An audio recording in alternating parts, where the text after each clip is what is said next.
can tell you in advance I have been an endorser for 1-800-Flowers. And 1-800-Flowers is a product that I have endorsed enthusiastically because it's a product I've used. I don't like sending flowers to chicks, but always when I send flowers to my mom, I use 1-800-Flowers, and family members, funerals, birthdays of friends, what have you. I've used it many times. I just don't believe in sending flowers to somebody you're dating. I don't care what company they're from. I think you need to save that until your first anniversary. Married, if you're going to get married, because believe me, you're going to be consigned to a lifetime of sending cards, flowers, teddy bears, Build-A-Bears, and whatever. It's going to be your life if you get married. Just be prepared. By the way, boys, before I continue with this story about 1-800-Flowers and a lawsuit, I just want to remind you that there are services out there that will automatically send flowers to your girl the same day every month with no thought necessary. That's my favorite kind, no thought necessary.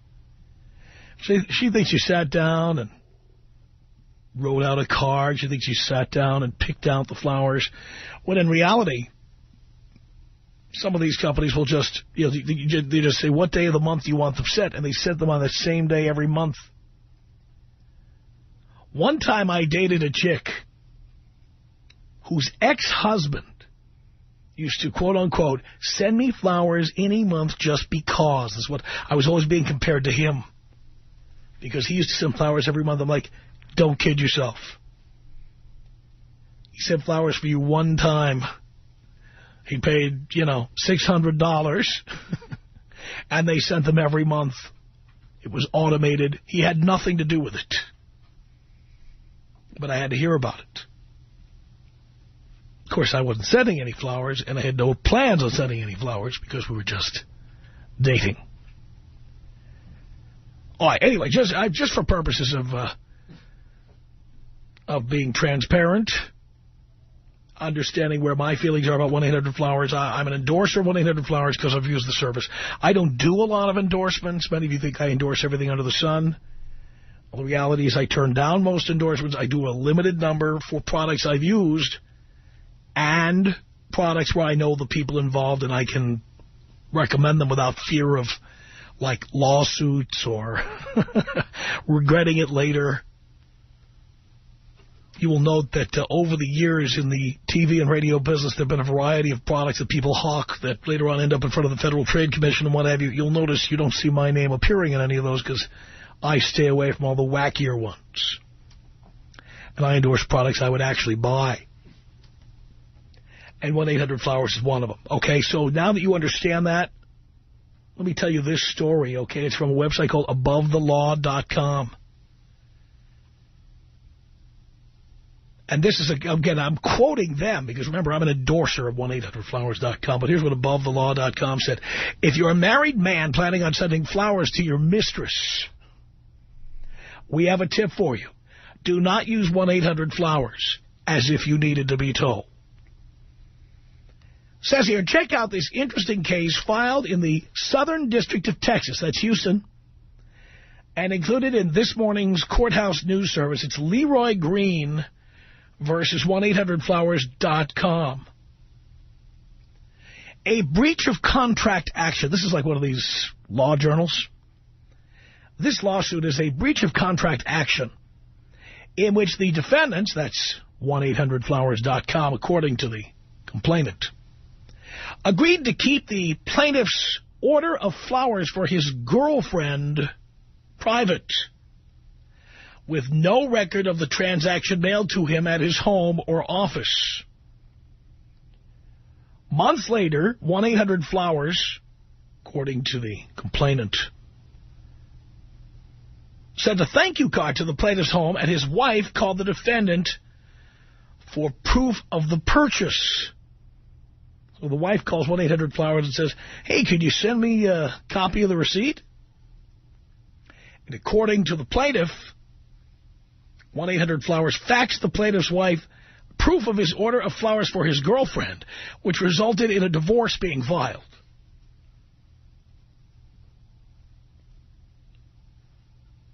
So, AboveTheLaw.com asks, if plaintiff Leroy Green prevails, what would be the appropriate measure of damages? Will 1-800-Flowers reimburse him for his divorce settlement as a form of consequential damages? And what about alimony? Will they pick up the tab for that? Or can they just send his ex-wife a bouquet of carnations every month for the rest of her life? All right, now I have a copy. If you go to AboveTheLaw.com, you can see this lawsuit. And then I've got a copy of the receipt that was sent here, and the wife put a little handwritten note at the bottom of this. Fantastic. And there is there it is. It says 1 dozen long-stem red roses arranged with filler and greens, $50. Add-on, cuddly plush stuffed animal, $10. Occasion, love and romance. And the card message on the receipt says, just wanted to say that I love you and you mean the world to me, Leroy. That's what he was saying to his girlfriend. At the bottom, this was faxed to the wife, okay? So at the bottom, the wife writes, and this is included, the wife writes, be a man. If you got caught red-handed, then don't still lie. Your T-Mobile has her number, so why still lie? There's an awkward sentence. Why still lie? Me so horny. That's why still lie.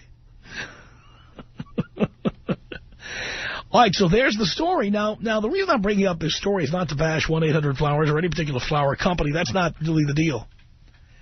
The reason I'm bringing this up is because I'm wondering how many of you have gotten caught this way. And I don't mean necessarily a receipt from 1-800-Flowers. I mean gotten caught any number of ways. I'll describe some of the ways I've gotten caught because I've told you I've been very honest about this. So my future employers, if infidelity is a problem, I am screwed once I tell these stories, which I think I've told on the air at least once before. But I remember one time I got invited to my sister's wedding. And I was in a living together relationship with a wonderful person. And then I found myself falling in love with this really, really, really hot chick on the side that I ultimately moved in with. And I was like living at her house several nights a week and saying I had to work late. That's what I was doing.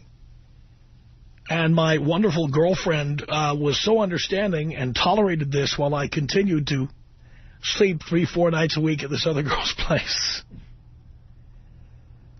One time, I saw my family, and instead of bringing the girlfriend, who they had never met, I brought the girl on the side since they would never know the difference. So rather than bringing the girl I lived with, I brought the girl I was seeing on the side to meet my parents and meet my siblings and what have you. And so shortly after I paid that visit, I got one of these phone calls, one of the we have to talk phone calls, the one where you know something is mortally wrong, something really, really bad is about to go down here. You know it's coming. And I will never forget, I was in New York City, and I never forget I had to meet my girlfriend at the time. I had to meet her at Washington Square Park. She was sitting on a bench in Greenwich Village. She worked for NYU. And I had to go meet her at the bench. And I knew which bench because we met there for lunch before. And I arrive, and she's waiting for me. And she opens her purse, and she pulls out a wedding invitation for my sister. And the names on the wedding invitation were me and the other chick sent to my home address. So I had to explain who the other person was. And there was no getting out of that one. I had been a complete creep, which I acknowledged and made amends for. In fact, recently I made amends for that. We talked about that on the air. That's the person I went to New York to see and handed her a check. I didn't pay her for her trouble. I paid her because she had been good to me and let me sleep on her couch and stay at her place without charging me any money, blah, blah. But nonetheless, the reason we had split up was because that wedding invitation arrived in the mail, and it had the name of me and the chick I was seeing on the side. And it arrived at my apartment. My sister wasn't exactly clear where I was sleeping at night. It wasn't really clear to most people because some nights I slept at my apartment, and some nights I slept up on the Upper West Side at this chick's apartment. Oh, we're working late again, honey. Yep, we got production to do. I'm probably going to be here really, really late. That worked for a long time until my sister had to get involved. Let it stop working. Then I turned it around on somebody else, speaking of getting the receipt. You know, because you think you're smart, you know, when you check into a hotel and you know, pay cash, or you slightly change the spelling of the street name you live on, or you put a different address or something. You think you're safe. Well, I suspected that somebody I was married to was having an affair.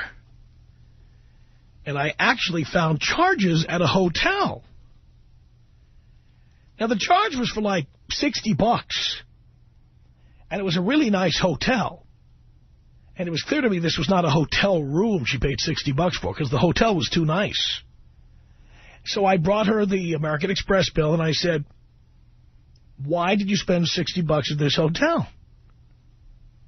And after hemming and hawing and saying homina, homina, homina for a few minutes, she said, well, she was in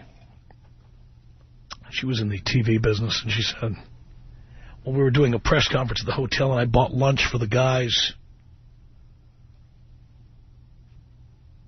So I took that under advisement. But what she didn't know was that I took the copy of the American Express receipt, and I called the hotel, and I said, yes, hello, I stayed at your hotel recently, and I charged. I see a charge here for the meal, but I don't see the charge for the room on my credit card. Did that somehow slip through the cracks? And they said, well, hold on a moment. And they said, what was the day again? I said what the day was, what the time was. And it even said that it was delivered to room 501. So I said, you know, it's room 501.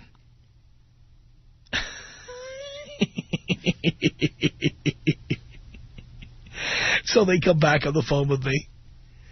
And they say to me, I won't use his real last name. I'll just say, they didn't call me Mr. Leykis. They said, well, Mr. Smith, it appears you paid cash. I said, oh, is that how I did it? Okay. Could you send me a copy of that receipt? And they said, certainly.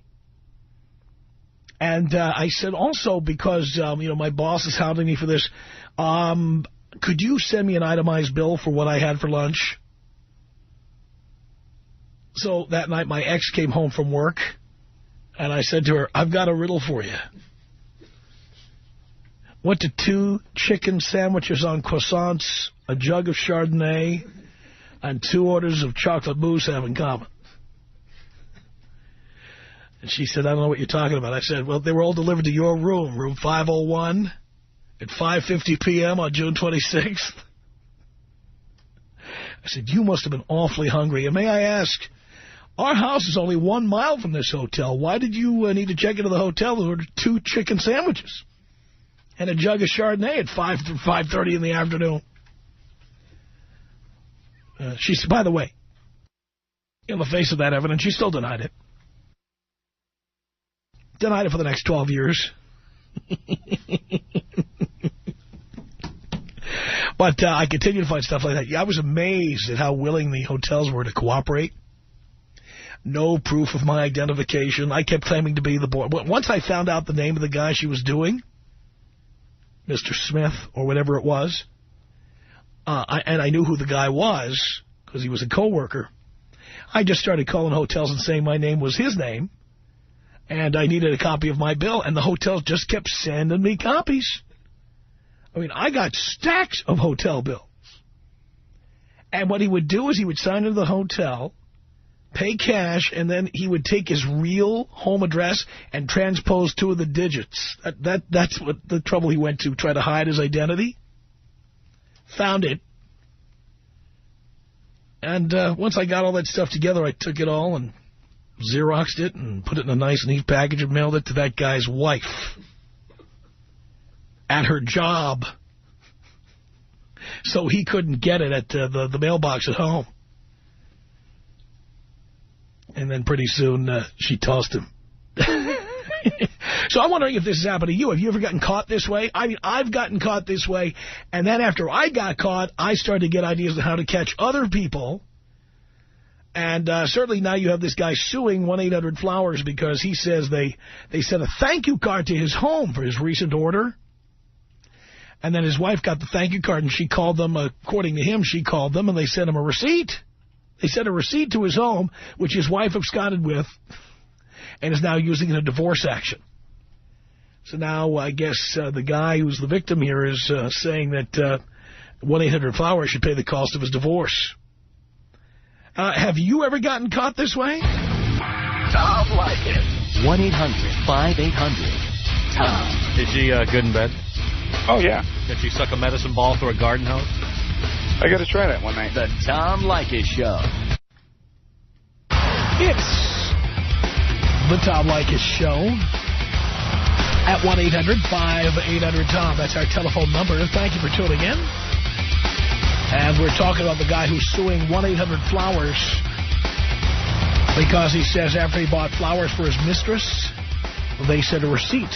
Actually, they sent a thank you card to his home. Thank you. Thank you. Well, by the way, who complains they got a thank you card for doing business with the company? Well, his wife absconded with the thank you card, called 1-800-Flowers, and he claims that 1-800-Flowers sent a copy of the actual receipt, which also had the text of the card that went with the flowers. And now he's suing. He wants them to pay the cost of his divorce. Have you ever gotten caught like that? 1-800-5800-TOM is our telephone number. Let's say hello here to Adam on the Tom Leykis Show. Hello. Yo. Yo. Yo. Tommy. Let's waste as much time as we can leading up to what you're going to say. Yes. No, I said, hey, Tommy, how are you, sir? Oh, great. I didn't hear Sorry, that. man. I'm driving. I'm smoking. I'm trying to talk to you. Can't tell. Boy, you really do pull it off. It's all good, man. Just for this comment, you know, the silver Dodge behind me has had a bad day. So, but anyhow, I just wanted to throw in, you were talking about earlier about that guy who's suing 1-800-Flowers. Yes. I don't know if you've heard, I want to say maybe it was like a year ago, but you know the stoplights that they take your picture when you run the red light? They yes. take a nice fancy picture of you? Yes. Well, these fancy Beverly Hills wives were getting these notices in the mail of their husbands running red lights. And when they open the mail and look at the picture, they got a good old 20-year-old blonde in the passenger seat. Oh, yes. So the guys all got together and tried suing the city to take down those cameras. It was like an invasion of privacy. Yes. Right? So I just wanted to throw that in there. So, you know, guys, if you're running red lights, you know, make sure your girl's on the down low. That's exactly right. By the way, that reminds me of a story which I have told on the air, but it all fits in here. I had an ex who was still driving a car of mine. I was trying to help her out after we split. She was driving this car. And she was telling me, I am working so hard. You would not believe how many hours I'm working.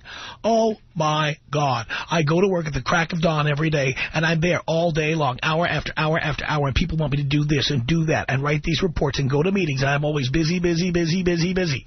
I never have time to do anything. I don't have time for personal life. I don't have time for anything. I mean, I just have no time for anything. You know, I just come home every night. You know, most people are getting home from work 6, 6:30, 7 o'clock. I get home from work like 8, 8:30, and I just crash. I just go to bed, and I just fall down. Sometimes I wake up with my clothes on in the morning. That's how tired I am from all the work I'm doing. No time for my friends, no time to go out, no time for dinners out, no time for restaurant, nothing. Nothing. Now, she's driving my car, insured by me, okay? One day, I go to the mail, I get, I already know what it is before I open it. It's one of those damn photo radar pictures. And I'm like, oh, damn, where did they catch me? You know, here I'm going to get, you know, it's going to be $115 or something. I'm going to get nailed for running a red light or making an illegal turn or something. Here it comes. So I open the envelope. And, yes, my name was on the ticket because I'm the owner of said vehicle. And there is my ex, who never has any time for social life. She is wearing a party dress and pearl earrings at 11:45 p.m. and looking dazed and confused as she runs a red light somewhere down in the South Bay, nowhere near her home. And, you know, she's in my car. Now, I don't know what she's been drinking or if she's been drinking. I have no idea what she's been doing. All I know is that she appears to be dazed and confused, and she's driving around the South Bay. And she went through a red. By the way, these photo radar sites are amazing, because not only the picture is crystal clear, but they have accompanying video of the infraction. So I went to the website. I showed that to the boys here, by the way. I went to the website, and there was like an HD video of her going through the red light, whipping right through that red light. Took a corner at like 20 miles an hour. Just didn't even slow down. Just went zoom right through it. And so, of course, you know, she's driving my car, and it's insured by me, you know. So I called her up and I said, oh, wow, you're working really hard. You're working really hard. Where were you working on March 16th? Oh, I don't know, probably like every other night. Probably just came home and crashed. I said, well, looked to me like you were whipping through a red light somewhere down in the South Bay, nowhere near your house, in a party dress, around midnight, wearing pearl earrings. I don't know what you're talking about. So I sent her the link to the video, and I sent her the photos. I just scanned them and sent them to her. I said, is this you? That was the end of me paying her car insurance. It ended right then that day. That was it. I was done. I don't know what you're doing out at night. I don't know how often you're going out and driving around in a daze, but if you think I'm paying your car insurance with you getting out there getting videotaped. But, of course, she got busted because she wanted me to believe that, you know, after she left me, she had no social life going on. And, therefore, I would want to continue paying her car insurance and letting her use my car. That's what she thought. But she got nailed by the photo radar. By the way, speaking of ways of getting caught, Gary remembered this because he was here when it happened. How about the time, this is true, how about the time I was seeing somebody who led me to believe that her marriage was over and the husband was gone? And so we are writing emails back and forth the way I'm sure you've done at one time or another, right? The emails detail things like where you're going to meet next, how it was the last time, what you'd like to do the next time, where you'd like to go, how great is this, and other really explicit things, okay? These emails left no room for imagination, okay? They were very specific. Everything we did was contained. Everything we thought about was contained in these emails. And there had to be a total of about 100 or more. Now, what I didn't know was that one day the husband would come home, still had a key to the residence, and somehow he either figured out a way to hack her password or had one of those Spectre Pro programs that I tell you never to install on your computer from SpectreSoft.com. He had something like that, because I got this very urgent phone call. Very urgent phone call. And she calls me to tell me that her husband is at her apartment, and he has printed out all of the emails, both from me and from her, and has taken thumbtacks and has tacked them up on every spare piece of bare wall around the apartment. These letters are everywhere. He wanted her to look anywhere she looked. She would see evidence of how bad she was. This was his idea. He must have sat there all day. I think they had like a daisy wheel printer, and they didn't even have like a laser printer. So this probably took forever just to print these out. And then there they were all over the apartment. The entire apartment was covered in emails. And she called me on the phone like, I don't know what I'm supposed to do at this point. What do I do? Come over and tell your husband we were just kidding? What do you want me to do? Maybe you should have told me he might come back to your apartment and start printing out your email. You led me to believe this was pretty much a dead issue.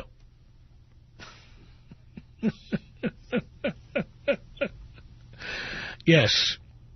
So I'm wondering if you have gotten caught this way. Tom Leykis. 1-800-5800-TOM. If there's a hell, I'm going. You say that now and you joke about it now. You know what kind of talk show I could do in hell? I could imagine the guests I could have in there. Hitler, Mussolini.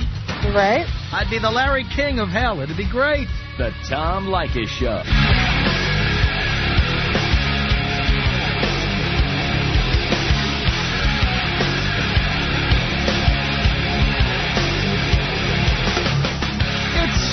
The Tom Leykis Show at 1-800-5800-TOM. That's our telephone number. By the way, what is happening with people? I'm always amazed at these little trends I notice. Very troubling little trend. Have you noticed, and it's not, I don't think it's just the matter that people have bad connections on their cell phones. You pick up the phone, you say hello, and at the other end, more and more people just sit there like befuddled. Like they don't even... They don't say hello. Do you know how many times I pick up my cell phone, I say hello, hello, hello, hello, hello, hello, hello, hello. And then the other person probably says, oh, hello? Like they've never seen a telephone before. What is that all about? I mean, you can't have a bad signal that often, okay? I know there's a lot of people live in bad cell areas and stuff, but it's really out of control. I pick up the phone and I say hello and people don't hear me. Or I call people on the phone. I call people on the phone, they pick up and they don't. First of all, they let it ring as many times as possible. It's probably buried in the bottom of a purse somewhere or something. They pick it up and then they don't say anything. I mean, am I the only one having this problem? Jesus Christ. How about those people who you make a cell phone call and you're just trying to make a quick call? Like you're calling to say you're 20 minutes late. Which in L.A. you're always saying you're 20 minutes late. You don't really know how late you are. It's just a saying. It's just an expression.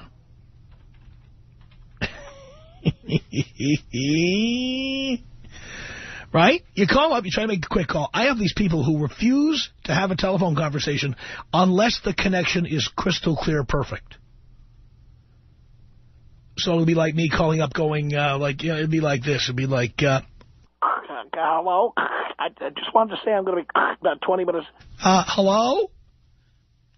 Yeah, I just wanted to say that I'm going to be about... Hello, are you there? Yeah, Yes, I'm just trying to tell you I'm going to be, about 20 minutes late. I hear static.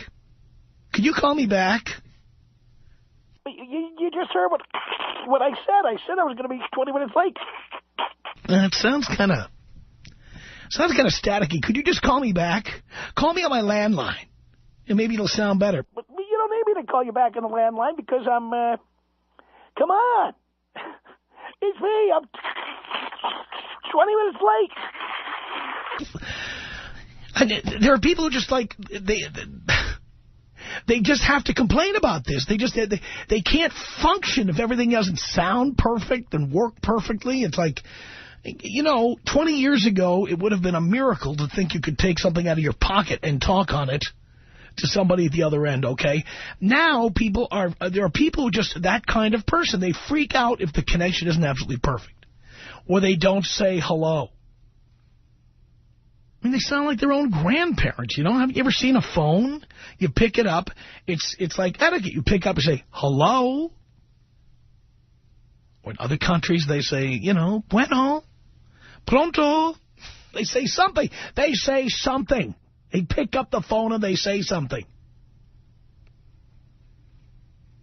I had an ex-girlfriend who you had to teach the basic rules of communication. How about being with somebody who, when you talk to them on the phone, will never say anything to indicate they just heard what you said? The normal rhythm of a conversation goes like this. So I was talking to my buddy the other day, and I told him that I was going to come visit him for the weekend. And so when I said I was coming for the weekend, he said, wait a minute, I'm not going to be home this weekend. Oh, so what'd you do? Well, I told him that I was going to have to make it next weekend. Oh, okay. This ex of mine, here's how the conversation would go. So I called my friend, and I told him that I was going to see him next weekend. Are you there? Yes, I'm here. All right. So I told him I was going to come by next weekend. Right? Yeah, go ahead, go ahead. Okay. So I told him I was going to come by next weekend, and he told me he wasn't going to be home next weekend. Are you near the end of the story? Is there a point to it? Yes, I'm trying to get to it. Are you listening to me? Yes, you're just taking too long to tell the story. I'm taking too long to tell the goddamn story because you don't give any acknowledgement that I said anything. You don't say, uh-huh. You don't say, I hear you, 10-4, message received, mission accomplished. You don't say anything. You don't say anything. I don't know what you're talking about. I don't. What's the problem? What are you trying to tell me? What are you trying to say? I'm just trying to tell you the story about my friend. Yeah, I know. You were going to visit your friend next weekend. Well, that's great. No, I'm not visiting my friend next weekend. That's what I'm trying to tell you. Why are you taking so long to get to the point? I actually had a relationship where every conversation was like this. Every one. The value of saying, at least every 3 minutes of the conversation indicate you haven't, like, fallen unconscious or died.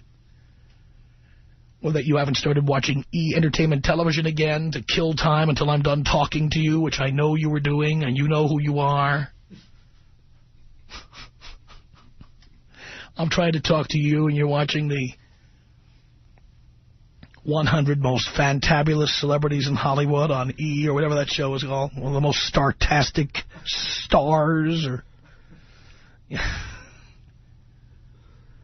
I just imagine her holding the telephone out there, like waiting for me to stop going.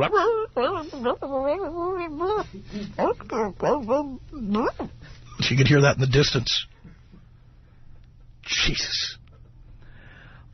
All these things are hitting me this hour. I don't know what it is. I just keep thinking of all these other things.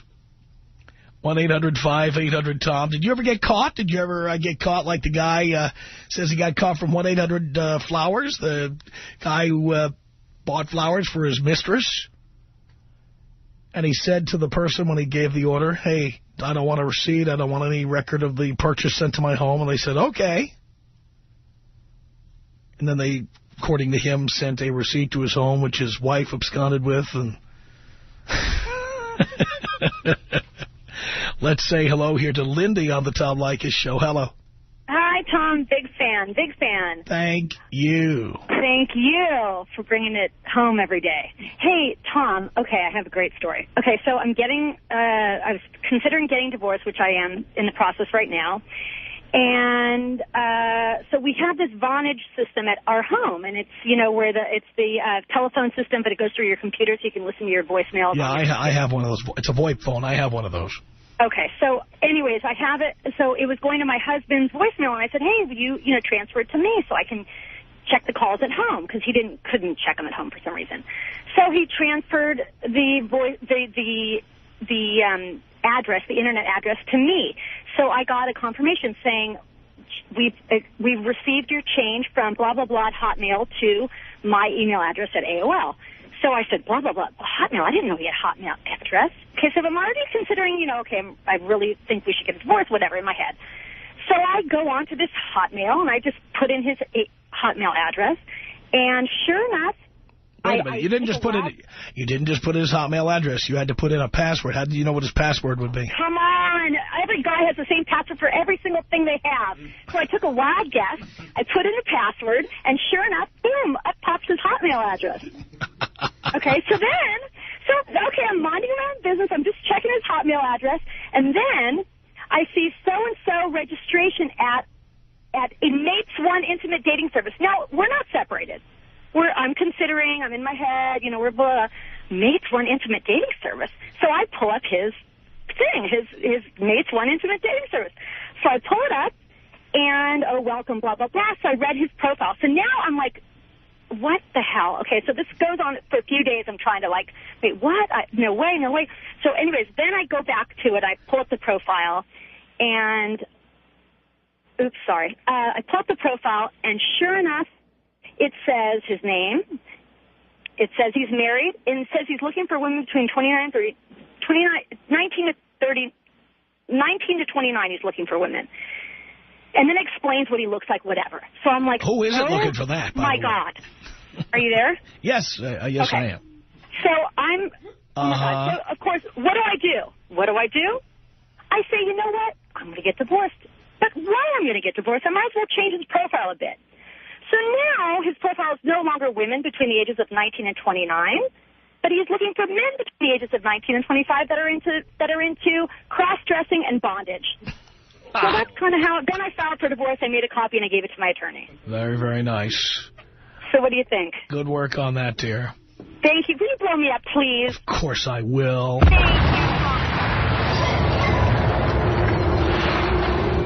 It's 1-800-5800-TOM. That's our telephone number. Let's say hello here to Marlene on the Tom Leykis Show. Hi, Tom. Hi, Marlene. Oh, wow. So I have a story for you. Okay. Just last week, my boyfriend of 5 years, 5 years, what's it called? I've had I believe that all women have an intuition when something's going on. So the night Friday night, and you think men don't? Well, not as strong as women, though. Well, you'll have to talk to one of my exes about my strong intuition. Yeah, no, I was just listening. So, I had a dream. I had a dream that he actually was getting married in Mexico, and I'm like, wow. So he was working, so I woke up, sent him a text message, and I said, do you still love me? He replied back like, oh, don't start. I'm at work, blah, blah, blah, right? Okay, whatever, let it go. That Sunday, he came over, nothing, he came over. So he wasn't living with you? No. He wasn't living he's not living with me. Okay. So he just came over. He was taking a nap, and I was cleaning my house, and he left his phone out. For quite some time, he hasn't been bringing his phone inside my house. He would always leave it in his car. I've never questioned him about it. I'm like, okay, he's going to do his thing, whatever. So I saw his phone, and I looked at it. Okay. So all the calls, the incoming calls, the outgoing calls, no big deal. There was one call to a specific person, and I wrote the number down. And I started going through the contacts. Mind you, all the text messages were only from me. The only text messages were just to me. Well, I'm out of time, but I can only imagine where it went next. The Tom Leykis Show.